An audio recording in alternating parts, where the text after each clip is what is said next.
প্ৰত্যেক মাহৰ দৰে আমি সদায় শেষৰটো ৰবিবাৰৰ কাৰণে আমি ৰখি থাকোঁ কেতিয়া আমি প্ৰধানমন্ত্ৰী মন কী বাতৰ অনুষ্ঠানটো পাম। এই অনুষ্ঠানৰ দ্বাৰা আমি যথেষ্ট কথা তেওঁৰ মনৰ কথা শুনিব পাৰোঁ আৰু শিকিব পাৰোঁ। প্ৰত্যেকবাৰৰ দৰে এইবাৰো আকৌ তেখেতে অসমৰ কাজিৰঙাৰ কথা ওলালে।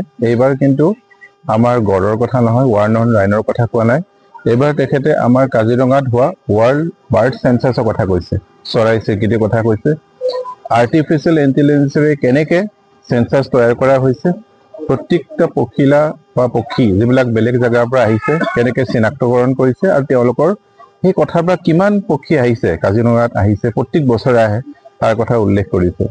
তেখেতৰ যে সেই মনৰ অসমৰ প্ৰতি ভাল ভাৱটো, মৰমৰ ভাৱটো, সেই কথাটো প্ৰত্যেকবাৰতে এইবাৰো তাতে প্ৰতিফলিত হৈছে।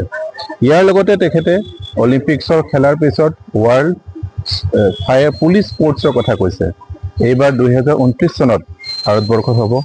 ভাৰতবৰ্ষ যে বিশ্বগুৰু হ'বলৈ যাই আছে, ভাৰতবৰ্ষে যে আগবাঢ়ি গৈছে সকলো দিশতে, তাৰে সেইবিলাক এটা পৰিণামচৰিত্ৰ যে ৱৰ্ল্ড পুলিচ স্পৰ্টছটো 2029 চনত ভাৰতবৰ্ষত হ'ব। তাৰ লগতে তেওঁ স্বচ্ছ ভাৰত মিছনৰ কথা ক'লে যে 11 বছৰ সম্পূৰ্ণ হ'ব গৈছে।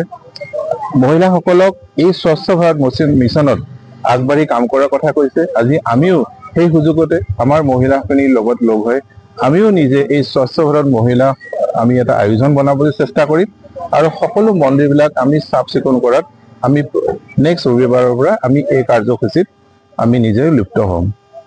সেই কথাৰ লগতে লাষ্টত তেখেতে শাওণ মাহৰ কথা কৈছে, এই পবিত্ৰ মাহটোৰ কথা কৈছে, নিয়মবিলাক ভালকৈ পালন কৰাৰ কথা কৈছে আৰু সকলোৰে যাতে সুমংগল হয় তাৰে সেইখিনি কথা কৈ সামৰণি মাৰিছে।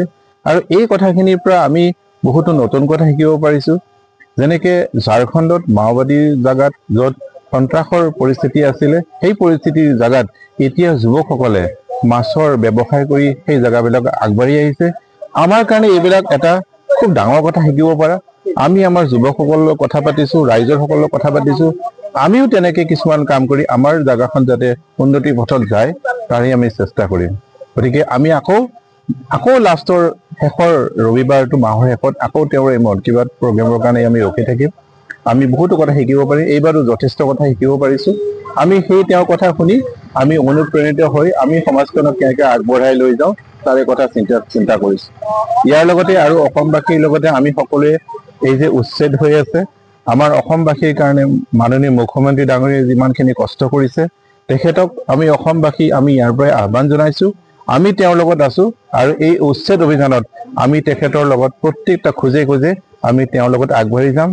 আৰু এই মজিয়াৰ পৰাই আমি এটা কথাও ক'বলৈ খুজিছোঁ। আমাৰ দলৰ সভাপতি দিলীপ শইকীয়া ডাঙৰীয়াই সাংসদ ৰত্ন উপাধি কালি পাইছে। আমাৰ কাৰণে খুব ডাঙৰ সুযোগ সুবিধা।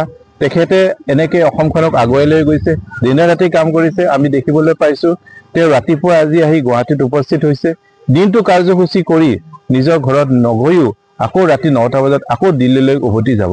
গতিকে অসম ধন্য, এনে দুজন পুৰুষৰ আণ্ডাৰত আমি কাম কৰিবলৈ সক্ষম হৈছোঁ। মাননীয় মুখ্যমন্ত্ৰী ডাঙৰীয়াই দিনে ৰাতি কাম কৰিছে, তাৰ লগত দিলীপ শইকীয়া ডাঙৰীয়াই দল সাংসদ সকলোভাৱে কাম কৰি আমাৰ অসমখনক আগুৱাই লৈ গৈছে। গতিকে আমি নিজেই খুব ভাল সময়ত আছোঁ আৰু আমি নাগৰিক হিচাপে ভাৰতীয় জনতা পাৰ্টি কাৰ্যকৰ্তা হিচাপে আমাৰ দায়িত্ব আমি তেখেতসকলে কৰা কামত আমি সহযোগ কৰি অসমখনক আগুৱাই লৈ যাব কাৰণে। Stay informed, stay ahead. News NE 365